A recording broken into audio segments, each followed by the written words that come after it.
There exists a mystery so profound, so transformative, that when you discover it, your understanding of love, sacrifice, and eternity will never be the same. Imagine for a moment that every Mass you attend holds within it the power to liberate a soul, to transform suffering into joy, and to bridge the gap between earth and heaven. This is not mere poetry or spiritual metaphor. This is the living truth that the Church has treasured for 2 millennia, a secret that saints have whispered in their prayers and that angels celebrate in the heavens. Tonight, as you read these words, countless souls await in the sacred realm of purification, yearning for the gentle touch of grace that only your love can provide. They are not distant strangers, but perhaps your grandmother who taught you to pray, your father who worked tirelessly for your family, or that friend whose laughter once filled your days. They exist in a state between time and eternity, where every prayer, every Mass offered for them becomes a ray of divine light piercing through their purification process. The Holy Mass possesses a power so infinite that it transcends our human comprehension. When you offer the sacred sacrifice for a soul, you are not merely performing a ritual. You are participating in the very mystery of Christ's redemption, extending His mercy through time and space to reach those who thirst for His love. This act of spiritual charity creates ripples throughout the communion of saints, touching hearts in ways that earthly gestures never could. But here lies the tragedy that breaks the heart of our merciful God. Millions of faithful souls live their entire lives without ever discovering this tremendous gift they possess. They attend Mass week after week, never realizing that they hold in their hands the key to eternity for those they love. Every Mass is a door to paradise, as the saints would say. How many doors remain unopened? How many souls continue to wait? Consider this profound truth.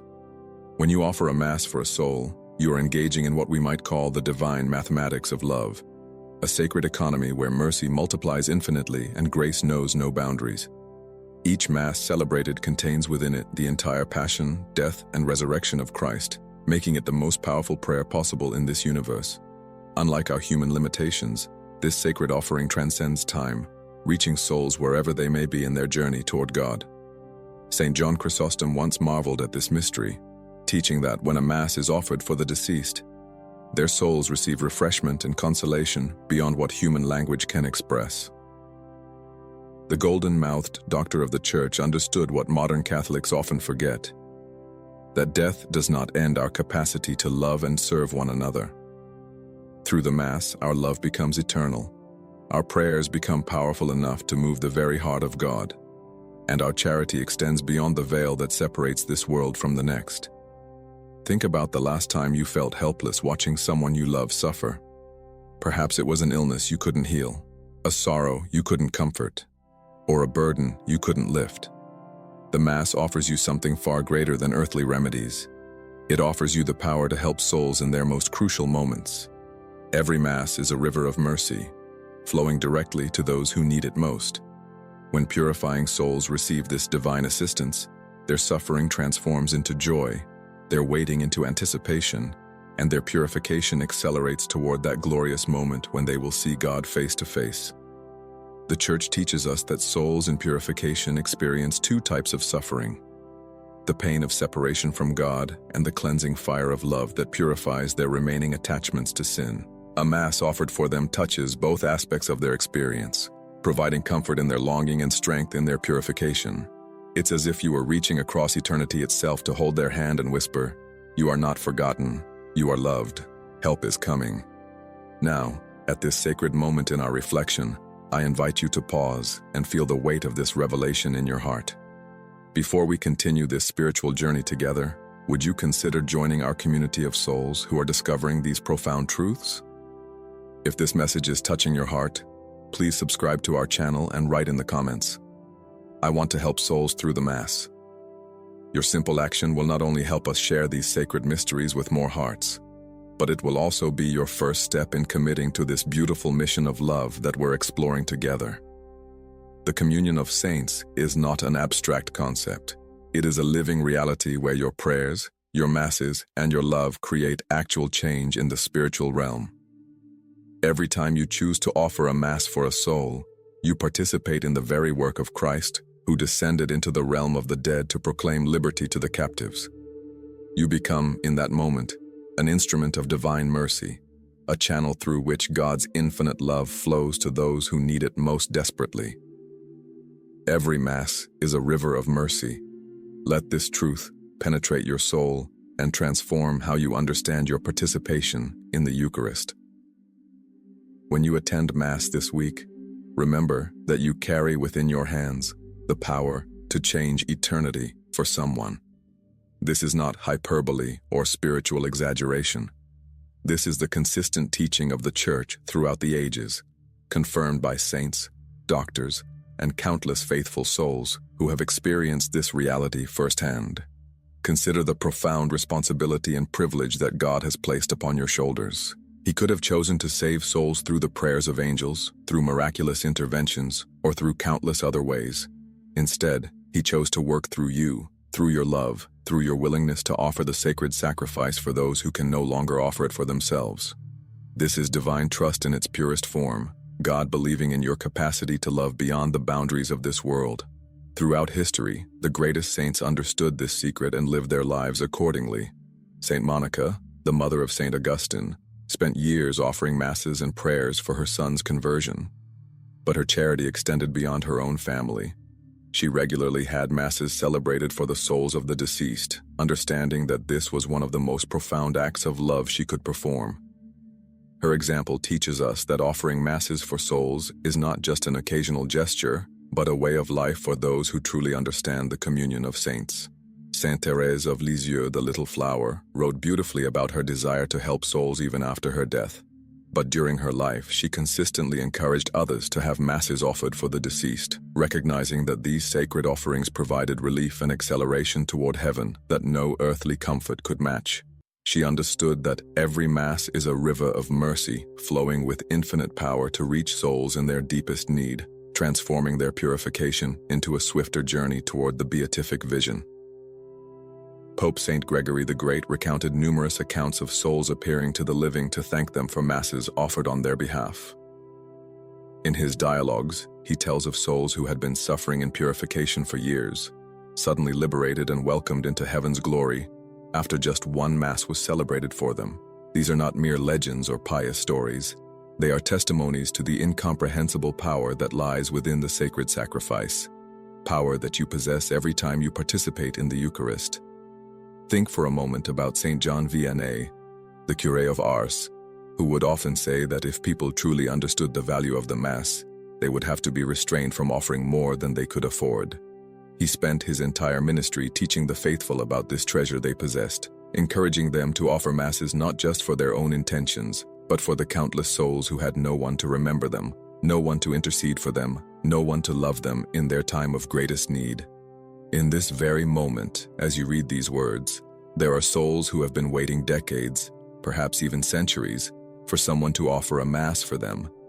These are the forgotten ones, those who died without family to remember them, without friends to pray for them, without anyone to extend the mercy of the Mass toward their purification. They exist in a realm where time moves differently, where a single Mass can accomplish in an instant what might otherwise take years of purification to achieve. Have you ever wondered about that elderly person who used to sit alone in your parish church, faithfully attending Mass day after day? Perhaps they have passed away, and now they wait in hope that someone will remember them. Someone will offer for them the same sacred sacrifice they so lovingly attended during their earthly life. Every Mass is a river of mercy, and these forgotten souls thirst for just one drop of that divine river to wash over their waiting hearts. The tragedy of our modern world is not just that we forget to pray for the dead, but that we have forgotten how powerful our prayers can be. We live as spiritual orphans, unaware of the supernatural family that surrounds us, unaware of the souls who are counting on our love to complete their journey home. When Jesus spoke of visiting the sick and imprisoned, he was speaking not just of earthly works of mercy, but of the spiritual works that extend beyond death itself. Consider this sobering question. How many souls might be in purification right now who lived good lives, who loved God sincerely, but who died with small imperfections that prevent them from immediately entering heaven's glory? These are not evil souls paying for grave sins. These are people like your grandparents, your parents, your friends, who simply need the final touch of divine mercy that a Mass can provide. They are so close to eternal happiness, yet they wait for someone to care enough to help them take those final steps home. This coming Sunday, when you attend Mass, you will hold in your hands power that surpasses anything this world considers valuable. The stock market, with all its billions, cannot purchase what you can freely give. The most advanced medical technology cannot provide the healing that a single Mass can offer to a soul in need. Yet most Catholics will attend Mass focused only on their own earthly concerns, never realizing the eternal significance of the moment they are living. Imagine walking into church this weekend knowing that your intention, your offering of that Mass for a particular soul, will create an explosion of grace in the spiritual realm. Picture that soul, perhaps your deceased mother, father, or cherished friend, receiving in that moment a wave of divine mercy so powerful that their suffering transforms into joy, their waiting into fulfillment, their darkness into light. Every Mass is a river of mercy, and you're about to direct that river towards someone who desperately needs its healing waters. The priests who celebrate these Masses often share accounts of the profound consolations they receive when offering the sacred sacrifice for the deceased. They speak of feeling the presence of grateful souls, of experiencing unexplainable joy during the consecration, of knowing with certainty that their prayers are being heard and answered in ways that transcend human understanding. You, as a faithful participant in the Mass, become part of this supernatural exchange, part of this divine economy, where love multiplies infinitely. But here's what moves the heart of God most deeply: your willingness to love beyond your own needs. When you offer a Mass for a soul in purification, you are choosing to use the most powerful prayer possible, not for yourself, but for another. This selfless love echoes the very heart of Christ, who offered his life not for his own glory, but for the salvation of souls. In that moment, you become most like him, most pleasing to the Father, most aligned with the very purpose for which you were created.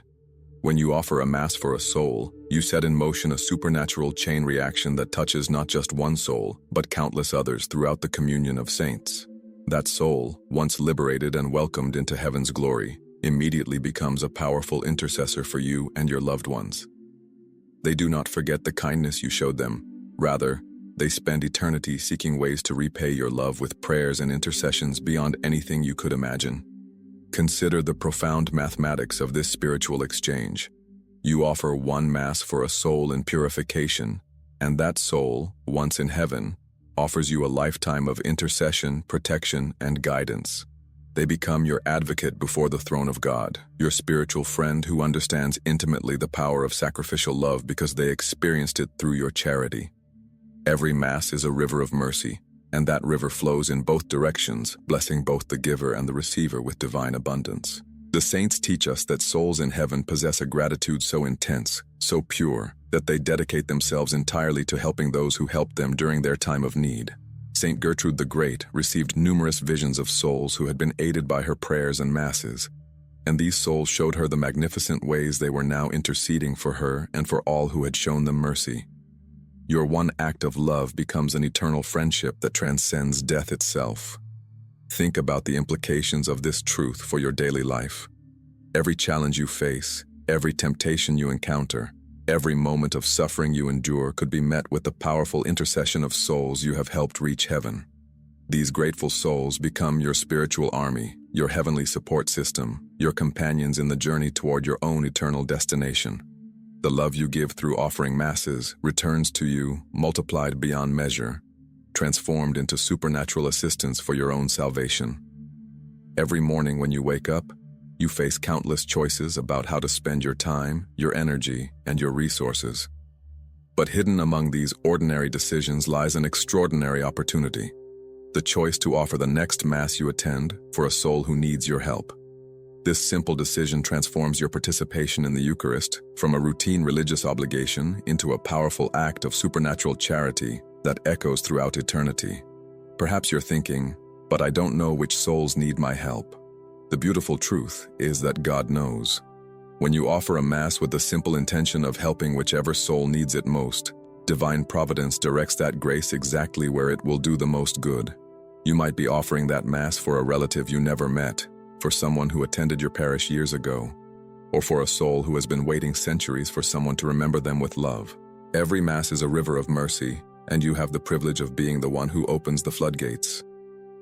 Some souls might need just one Mass to complete their purification and enter heaven's glory. Others might require many masses over time, each one bringing them closer to their eternal destination. Your consistency in this practice of love creates a steady stream of grace flowing toward those who thirst for God's mercy most desperately.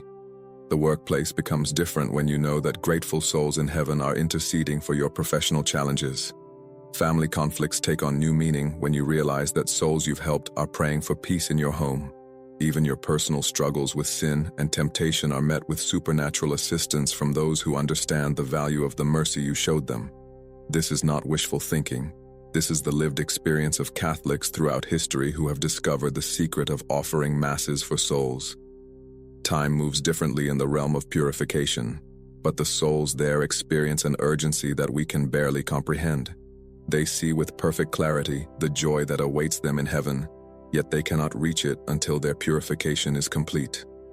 Every day that passes without prayers and masses offered for them is a day longer in their state of longing, a day more of separation from the God they love with all their being. Imagine the soul of someone you love, perhaps someone who died recently, experiencing this intense desire for God while waiting for the mercy that only your prayers can provide. They cannot help themselves. They cannot offer masses for their own benefit. They cannot shorten their own purification. They depend entirely on the love and charity of those still living on earth. They depend on you. Every Mass is a river of mercy, and they are dying of thirst for just one drop of that divine water. The Church teaches us that souls in purification experience suffering unlike anything we know on earth, not because God is cruel, but because their love for Him has become so pure, so intense, that any separation from Him causes indescribable pain. They would gladly endure any earthly suffering if it meant they could see God one moment sooner. A Mass offered for them provides relief that surpasses any comfort this world could offer, hope that outshines any earthly joy. Consider this sobering reality. Every week that you attend Mass without offering it for a soul in need is a missed opportunity that will never come again. That particular Mass, with its infinite value and power, passes by without touching the life of someone who desperately needed your love. Time moves forward, and opportunities for supernatural charity become memories of chances not taken. But from this moment forward, you can choose differently. You can choose to love beyond the boundaries of death itself. As we reach the culmination of this sacred revelation, I invite you to feel the weight of the choice before you. You now possess knowledge that many Catholics live their entire lives without discovering. You understand the power you hold every time you attend Mass. You know that souls are waiting, hoping, trusting that someone will love them enough to offer the sacred sacrifice for their liberation. The question that will echo in your heart long after you finish reading these words is simple. What will you do with this knowledge? Every Mass is a river of mercy, and you have the power to direct that river toward parched souls who thirst for God's love. Starting this very Sunday, you can transform your Mass attendance from a personal spiritual exercise into a powerful act of supernatural charity. You can become an instrument of divine mercy, a channel through which God's infinite love flows to those who need it most desperately. This is not just a nice spiritual practice. This is a calling, a mission, a way of living that aligns your heart with the very heart of Christ. The souls who will benefit from your charity cannot thank you now, but they will spend eternity expressing their gratitude in ways that will astound you. They will intercede for your family, protect your loved ones, guide your decisions, and welcome you into heaven with joy beyond description when your own earthly journey ends. You will discover that the love you gave returned to you multiplied infinitely, transformed into supernatural assistance for your own salvation and the salvation of those you hold dear. But perhaps the most beautiful transformation will be the one that occurs within your own soul. When you begin offering Masses for others, you will discover a love that transcends self-interest, a charity that mirrors the heart of God, a joy that comes from participating in the divine work of salvation. You will attend Mass with new eyes, pray with new intensity, and live with the profound satisfaction that comes from knowing your life has eternal significance. Every Sunday will become an opportunity to change eternity for someone who needs your love. Will you say yes to this calling? Will you become a river of mercy for souls who thirst for God? The choice is yours, and eternity